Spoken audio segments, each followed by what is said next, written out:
পাঁচটা শর্ত যদি পাওয়া যায় মুহূর্তেই আপনার দোয়া আরশে যে নক করবে। এক নাম্বার শর্ত আকলুল হালাল, হালাল খাওয়া। দুই নাম্বার শর্ত দোয়াটা করতে হবে একজনের কাছে, তিনি কে? চাইতে হবে একজনের কাছে, তিনি কে? তিন নাম্বার ইয়াকিন থাকতে হবে যে আমার দোয়াটা কবুল হচ্ছে।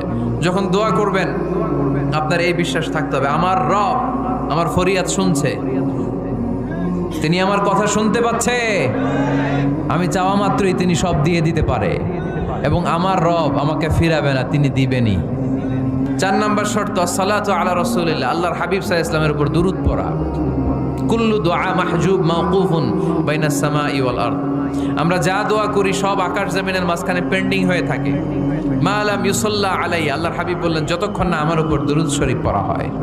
পাঁচ নাম্বার সর্বশেষ শর্ত হলো মুওয়াফাকাতুদ দুআ বিদ দাওয়াব, শুধু দোয়া